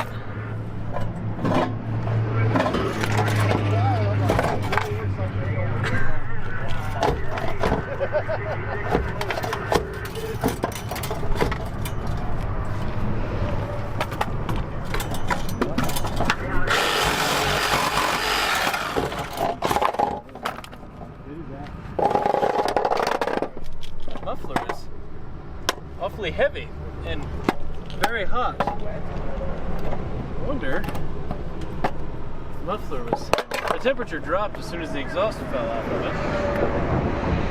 Maybe we're onto something. All right.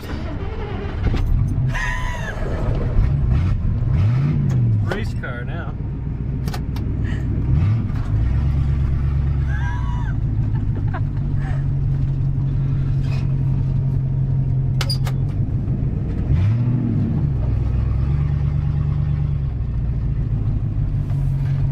I don't have to worry about running over anything that can catch the exhaust anymore.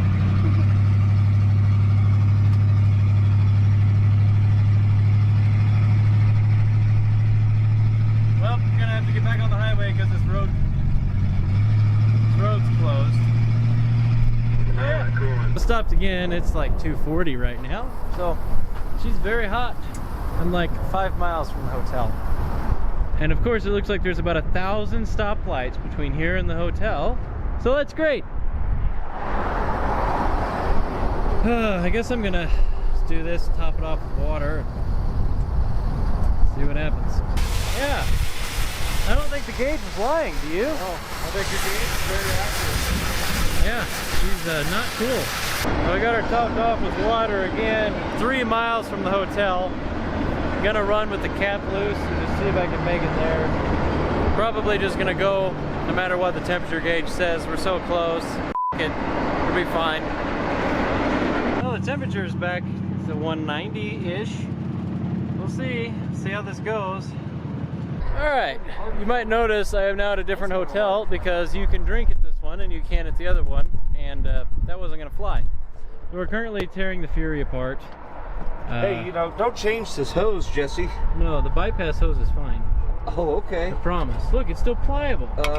Yeah, I'm scared That's to because death. it's goo. Goo is pliable, Jesse. I'm so scared to touch this thing. Oh, you just got to know how to touch it. Yeah, well, you've done a good job of that so far. So, Jesse, I do have a question. Sure. All right. I was noticing, why do you keep extra hardware just laying on your intake manifold? Well, where else would you put it?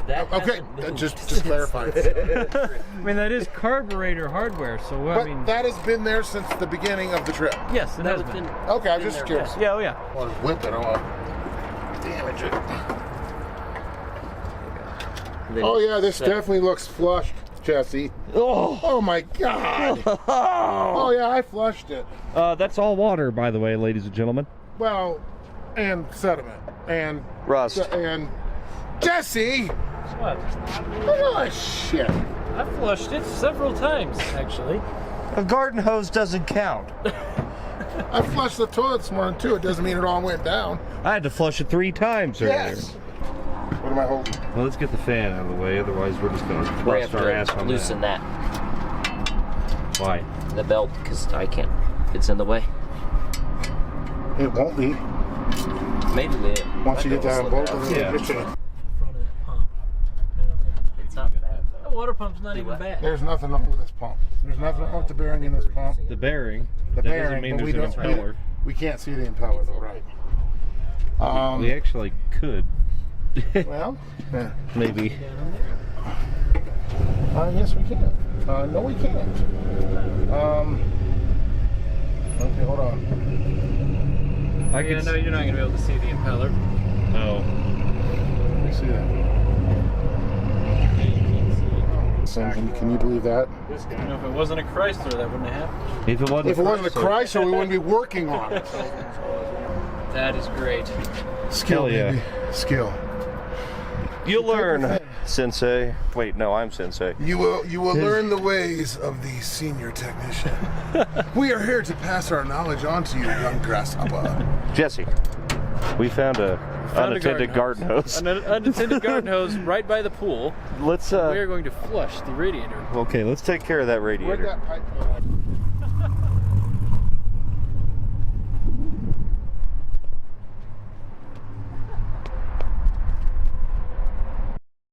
You gotta have the tool to turn that on. What? It's a special tool.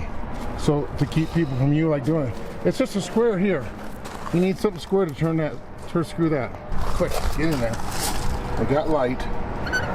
Oh, see, I told you. We're cold. Yeah, that's cool. Yeah? Let's see what burbles back out the top. I'll hold this up higher.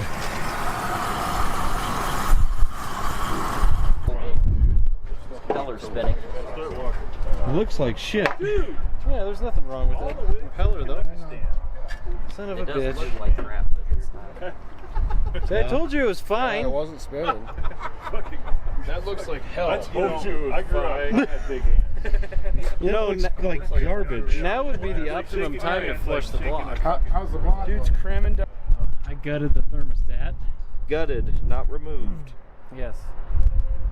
It is gutted, and we're going to put that in, as well as the new water pump. We might dump some chemical flush in here too, run it around, dump it out, and fill it back up. This is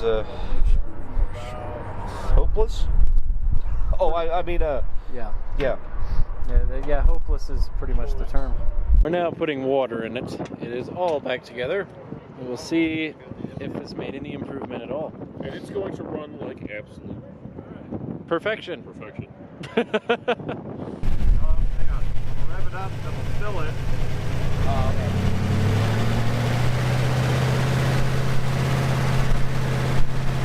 All right, the Fury's back together. It's not gotten hot yet. I think we're gonna take it down the road, see what she does on the highway. You gotta push down and pull. So push on the, yeah, there you go. Quality. Yeah. Dalton's driving because I've been drinking. I'm sober for once. Look at me being responsible. I got too drunk last night. I couldn't do it again. It's weird being over here. Which one's drive? The top one, the bullet. And then the e-brake might be set too. You gotta turn it. So we're now at like 210 or something plus. Who knows? Yeah. You know, the gauge is convenient. It goes from 190 to 230. Totally useless. Yeah, completely useless. This isn't the highway. Going back into the hotel. The gauge says it's right around 230 degrees, I guess. Just under. The car is running fine. No, now it's 230. Oh, well. Perfect. It is running totally fine. Yes. Do we park it in a different spot? Absolutely. Okay. Is it boiling? Oh, it is boiling. It is boiling profusely. Well, would you look at that? So, I'm gonna say it's not fixed at all. yeah, it is in fact actually hot. Now it's pumping too much. Now it's gonna leave a massive puddle right here. Of water. Boy, that's Well, things are not looking great for the Fury. The cap is not sealed all the way. Well, that could have been it. Hey, it's still smoking. weird. Boy, that kind of burns your nostrils. Is that the That would be the chemical flush? yeah, that's the sodium sulfate stuff. Almost like it's coming out of the base of the I think elevator. you just got a bad cap. It ran at 230 the whole time. Oh. What are we I at? know my rating's going up. No. What's it say we're at? Oh, yeah. Well, we did just shut What it does off, it say? but Oh yeah, 230 or something. Yeah, but So the gauge is somewhat accurate. somewhat accurate. But we performed another coolant flush on it. Just dumped the water out of it that was in it. I'm leaning toward head gaskets, which of course are impossible to get. So We're going to try another form of head gasket sealer. Some much more expensive head gasket sealer. And then we're going to pour it in there and just let it run. Here, I'll prepare it. It's got carbon fiber nano machines in it. Yes, I used something similar to that once and I completely plugged everything up. That's what it's good for. Yes. But it fixed my Tornado. Yeah? I thought it overheated violently when you took it. Yeah, but it never died. Alright, let's fire it up. Man, it runs so good. It does.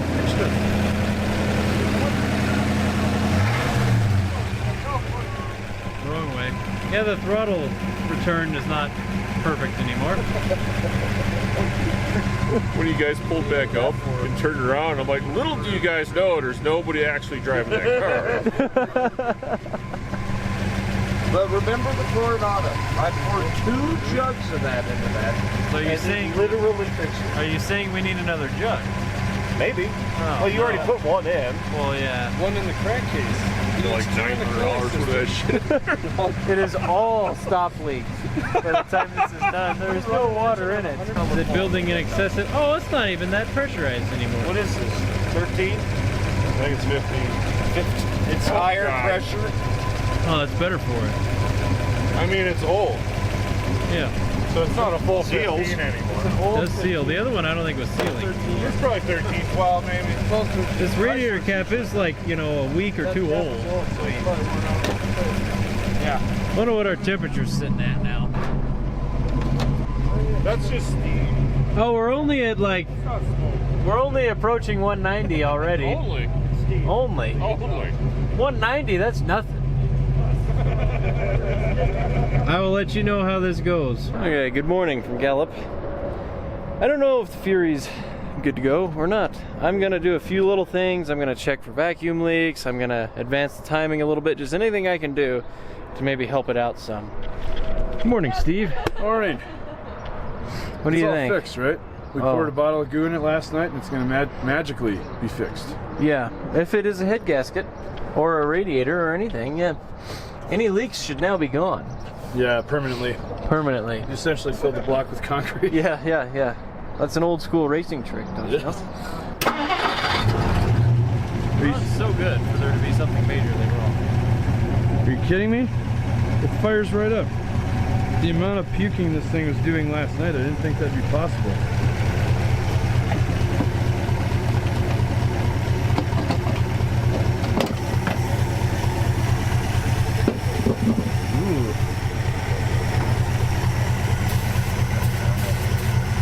Checking for vacuum leaks.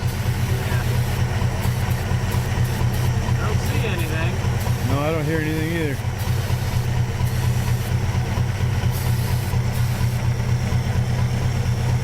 Well, no vacuum leaks apparently. Alright, I just had to add transmission fluid and we're going to go fill up all the cars and then go to the meetup here in Gallup.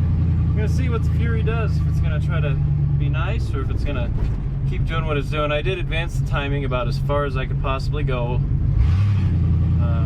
and there weren't any vacuum leaks either, so yeah. Rolling to the meetup. Temperature's looking okay right now. It's at about 180, so let's see what happens. The transmission's not happy. It was like kind of a chilly night, so it did not want to go into gear at all. At the meetup. And you know, we're at like 240 and it is actually boiling, so I'm gonna say that the gauge is correct. It is at 240. Gauge is right? Yeah, I'm gonna say it probably is accurate. This might be the end of the road for the Fury. The car is overheating really bad. I'm not at the event anymore. I'm driving all over town trying to find a place that would store it, and conveniently no storage facilities around here will. Well, most won't, and some aren't open and whatever, so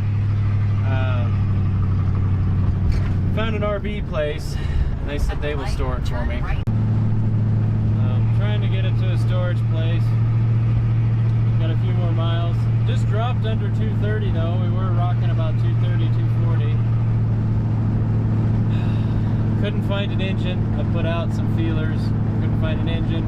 Couldn't find a car right away either. So I'm gonna hop in with Big Mike once we get the car put away and just hunt for another car along the way to continue.